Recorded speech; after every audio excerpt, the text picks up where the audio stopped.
Assalamualaikum teman-teman. Alhamdulillah akhirnya bisa bikin video lagi setelah sekian lama hiatus. Ternyata benar, menulis itu tidak gampang dan cukup menguras pikiran.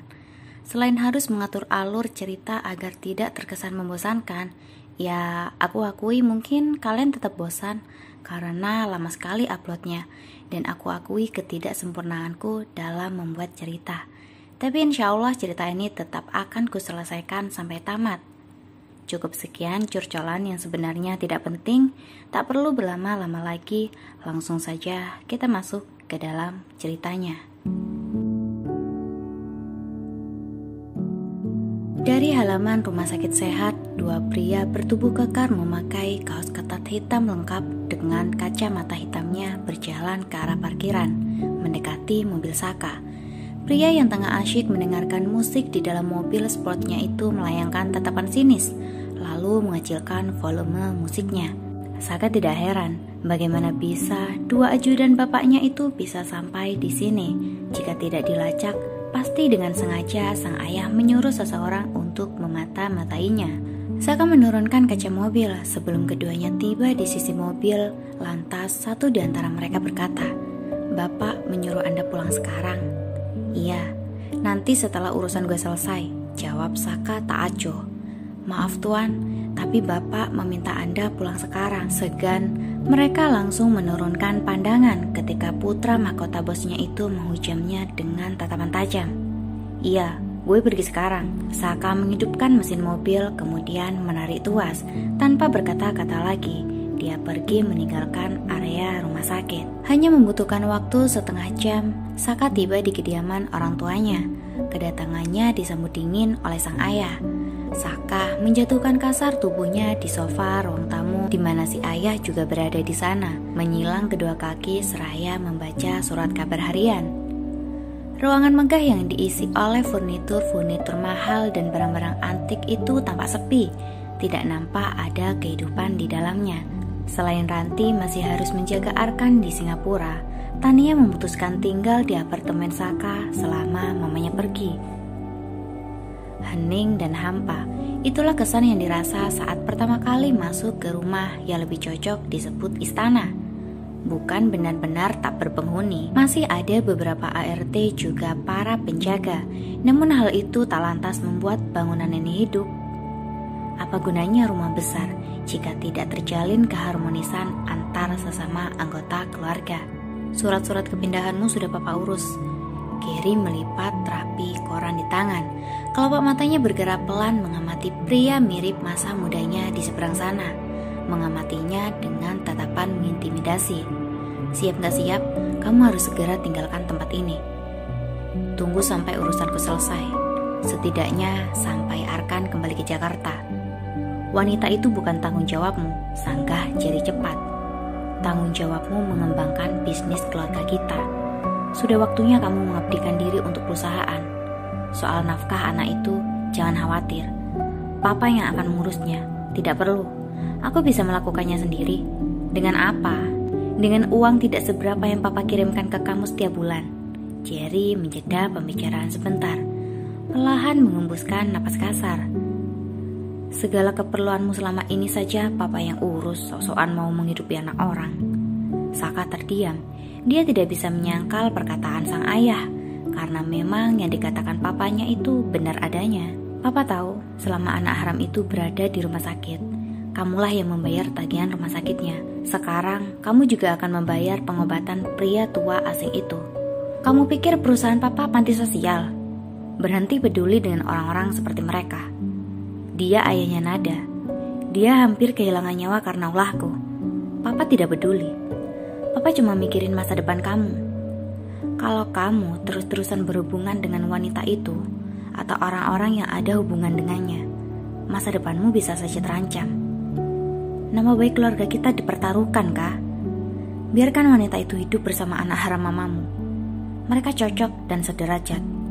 Jerry berdecak sinis. "Cukup, Pak." Naik pitam spontan Saka berdiri. "Jangan sebut lagi Arkan anak haram. Papa juga tidak mau kan bayi yang ada di perut wanita itu disebut anak haram. Dia anakku, darah dagingku, cucu papa." Sayangnya papa tidak peduli. Jerry melirik benda melingkar di lengan kirinya, mengajak sekretaris dan para ajudannya untuk segera pergi. Ia berjalan melewati Saka. Langkahnya tertahan sejenak tepat di bibir pintu. Setengah menoleh ke arah putranya, Jerry berkata, "Papa hanya akan mengakuinya cucu jika dia terlahir dari rahim wanita yang sederajat dengan kita." "Maksud papa, apa Aura sederajat dengan kita?" "Cih," Saka tersenyum jengah. "Berhenti meniduri wanita murahan itu. Setidaknya Nada lebih terhormat daripada selingkuhan papa." "Dasar anak kurang ajar." Mata Jerry menyala marah. Saka menatap balik papanya dengan tatapan menantang. "Kenapa? Apa tidak ada pelacur lain selain mengambil bekasku?" Jerry mengepal tangan hendak mengulang pukulannya, namun berhenti di tengah-tengah membiarkan tangan itu tergantung di udara. Saka berdecak membuang pandangan jengah. Sudut bibir kanannya terangkat. "Berhenti berhubungan dengan jalang itu. Dia bukan hanya bekasku, tapi bekas banyak lelaki." Kali ini Jerry tidak bisa lagi menahan diri. Kata-kata Saka bukan hanya mengiris perasaan, tapi juga merendahkan harga dirinya. Beberapa hari lalu, Saka dan Gama tidak sengaja melihat Aura berada satu mobil dengan Jerry. Mantan pacar Saka yang putus karena Aura kepergok sedang berhubungan badan dengan sahabatnya, Ron. Wanita itu bergelayut manja di lengan ayah Saka. Tentu Saka ingin sekali menghajar jalang tersebut pada saat itu juga. Namun segera ditahan oleh Gama. Alih-alih melaporkan pada Ranti, justru Saka memendamnya sendiri, memilih menjaga perasaan sang mama. Namun kejadian hari ini tidak bisa ditolerir lagi, hingga meluaplah seluruh amarahnya. "Cepat kemasi barang-barangmu." Acuh dan bungkam soal hubungan terlarangnya, Jerry segera meninggalkan rumah. Berkas-berkas kepindahan Saka sudah diletakkan di atas meja oleh sekretaris pribadinya. Sekilas Saka bisa membaca tanggal keberangkatan yang akan dilaksanakan esok hari. Saka menjambak rambut depan frustasi, lalu menendang apapun yang ada di hadapannya. Sial! Usai membeli kebutuhan di kantin rumah sakit, Nada memutuskan untuk duduk sejenak di sana sambil menghubungi Arkan. Sekalian istirahat, pikirnya. Memberitahu jika bapak sudah siuman dan membutuhkan waktu sekitar 1-2 hari untuk memulihkan kondisi di rumah sakit ini. "Apa uang yang kamu pegang cukup untuk membayar tagihan rumah sakit sampai Mas pulang?" Dek. Mata Nada membulat, tak menyangka jika Arkan berpikir sejauh itu, dan tidak mungkin dia mengatakan yang sebenarnya. Insya Allah cukup mas, Nada masih ada simpanan kok." Matanya mengerjap menyesali yang ia katakan. Sudah tak terhitung berapa kali ia membohongi sang suami. "Oh, syukurlah. Mas pikir tabunganmu sudah habis gara-gara kemarin kamu pakai buat bayar sekolah Dava." "Masih ada kok mas." Maaf ya sayang, Mas tidak ada di sisimu saat kamu sedang terpuruk. Mas memang bukan sosok suami yang baik. Jangan berkata seperti itu mas. Mas adalah pria terbaik yang pernah Nada temui setelah bapak. Akulah istri yang buruk mas, andai kamu tahu. Jangan merendahkan diri lagi ya mas. Usai Nada memutuskan sambungan teleponnya, ia kembali ke ruangan bapak. Nada berjalan di lorong yang melewati parkiran.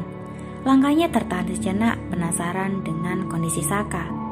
Ada sekelumit rasa bersalah membiarkan pria itu kepanasan menunggu di parkiran. Nada melirik kantong plastik berisi snack dan minuman dingin. Hati nuraninya mendorong agar ia memberikan botol tersebut pada Saka. Meski egonya sempat menolak, dengan perasaan ragu, Nada mulai menelisik sekitar. Namun setelah dicari beberapa saat, tak ia temukan sesosok tersebut. Bahkan mobilnya pun tak terlihat. Untuk apa aku peduli dengan dia? Biarkan saja dia kepanasan. Itu salahnya sendiri. Tepiknya kesal seraya melangkah pergi. Kondisi perut yang buncit membuatnya tak bisa lincah dalam melakukan banyak hal, dan napasnya sedikit engap. Nada tak segan mengelus perut, sesekali tersenyum ramah saat berpapasan dengan para perawat di sana. Tiba di ruangan Bougainville, kamar kelas 2 berisi 2 bed pasien. Ibu dan Dava masih berada di sana. Hanya mereka bertiga sementara tempat sebelahnya kosong. Pandangan Nada terpusat pada bungkusan makanan yang terletak di atas nakas, sebelah pembaringan Bapak. "Kamu pesan makanan, Dav?" Dava menghentikan jari-jarinya yang menari di atas layar, menatap sang kakak, lalu menggeleng pelan. "Ini, Bu." Nada menyodorkan sebotol air. "Terima kasih." Senyum tipis tergantung pada wajah menedukkan itu, dan Nada hanya mengangguk pelan lalu duduk di sisinya. "Tadi ada pengantar makanan ngirimin ini buat kita," kata si bapak yang nganter yang mesen atas nama Saka, papar ibu. "Bu, haus," pinta bapak. Nada langsung mengambil sedotan lalu diberikannya pada ibu. Seraya ibu menyodorkan minum pada suaminya, Nada mengajukan protes. "Kenapa diterima, Bu? Kalau ibu nggak bisa nolak, biar Nada yang buang." Buru-buru Nada mengambil kresek berisi makanan tersebut, hendak ia buang ke tong sampah. Namun ibu melarang. "Jangan, Dok, sayang, jangan buang-buang makanan. Di luar sana banyak yang tidak seberuntung kita loh." "Iya tapi, iya nih Mbak Nada nggak asik," potong Dava. Remaja yang masih mengenakan celana abu-abu dan kaos oblong hitam memprotes perlakuan kakaknya. "Kalau nggak mau, biar Dava yang habisin." Dava merebut paksa kresek tersebut dari tangan Nada, kemudian segera melahapnya. "Bismillah dulu, Dav," tegur ibu. Nada tak bisa mencegah melihat makanan tersebut masuk ke dalam mulut adiknya. Pasrah, Nada duduk di samping Dava, melihat betapa rakusnya si adik melahap ayam crispy geprek dibaluri sambal bawang. Nada menelan ludah. Cacing-cacing di dalam perutnya sudah menari-nari ingin diberikan jatah, namun gengsinya yang tinggi menguburkan niatnya. Tidak mungkin dia menjilat ludahnya kembali. "Mau? Makan aja, nggak usah gengsi. Toh laki-laki itu juga nggak ada di sini." Seolah tahu isi hati sang kakak, masih fokus memasukkan makanan ke dalam mulut. Ekor mata Dava dapat menangkap gelagat kakaknya yang sepertinya juga menginginkan makanan tersebut. Nada menggeleng cepat. "Enggak, kakak nggak pingin. Cuma heran aja ngeliat kamu makan udah kayak nggak makan seminggu." Nada beralibi menjaga gengsi. Ibu menggeleng-gelengkan kepala melihat tingkah dua anaknya. "Bu," panggil bapak. Nada dan Dava turut menoleh. "Bapak sudah sehat, kita pulang saja ya. Kasihan putri kita harus mengeluarkan biaya banyak." "Jangan, Pak," cegah Nada. Ia beranjak menghampiri orang tuanya. "Kata dokter, Bapak masih harus dalam pengawasan mereka. Kalau sampai besok kondisi Bapak ternyata masih stabil, atau malah lebih baik, mereka baru mengizinkan Bapak pulang. Urusan biaya jangan dipikirin, sudah ada yang nanggung." "Siapa, Dok?" tanya ibu mewakili Bapak.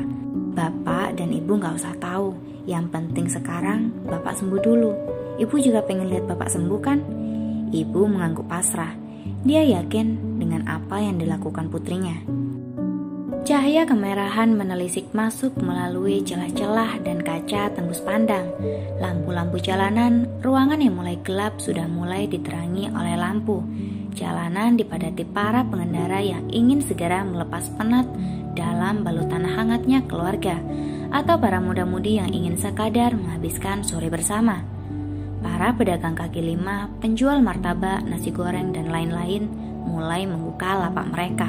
Nada dan Dava duduk di bangku depan rumah sakit menunggu taksi online yang sudah dipesan sebelumnya. Mengingat besok Dava harus sekolah dan ruangan yang tidak memungkinkan untuk Nada menginap, ibu lantas menyuruh anak-anaknya pulang. Sekitar 15 menit menunggu, gokar pesanannya tak kunjung datang. Nada mengambil ponsel, mengetik sebuah pesan menanyakan posisi si bapak sekarang. Belum tuntas pesan itu ditulis, sebuah telepon dari nomor tak dikenal masuk. Tanpa berpikir lama, Nada langsung menerima panggilan tersebut. "Mbak, saya dari Gokar.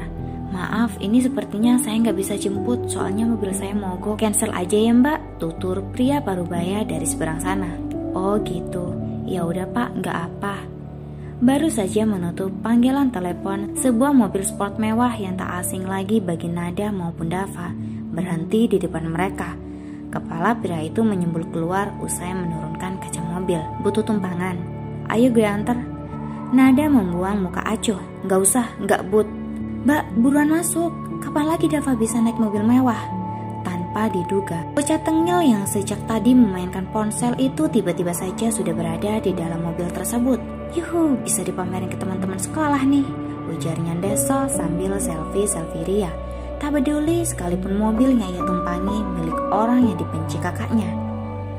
Dava, ngapain di situ? Turun, perintah nada kesal. Diajukan, nada terpaksa menghampiri adiknya lalu menarik paksa bocah tengil itu keluar. Ya, Mbak Nada, Dava tampak bete. Tak tega melihat kesenangan adiknya teranggut. Lagi-lagi Nada harus mengalah demi kesenangan orang terkasih. Mengesampingkan ego, dia masuk ke belakang kemudi dengan malas. Disusul Dava antusias. Sumringah di wajah remaja itu kembali terpancar. Setelah memberitahu tujuan mereka, Saka langsung menginjak pedal gas, siap membelah padatnya jalanan ibu kota. Sementara Dava masih asik memotret diri dari berbagai sudut. Nada hanya diam, menatap keluar jendela jengah.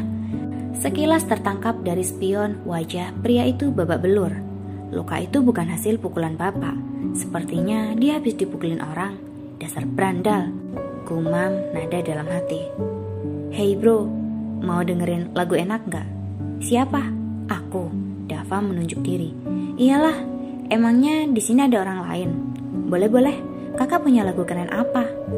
Saka melempar earphone pada Dava dan memutar musik rock kesukaannya. Dari gambar kaos yang dipakai Dava, juga hardcase ponselnya, Saka bisa menebak jika mereka memiliki kesamaan dalam menyukai musik.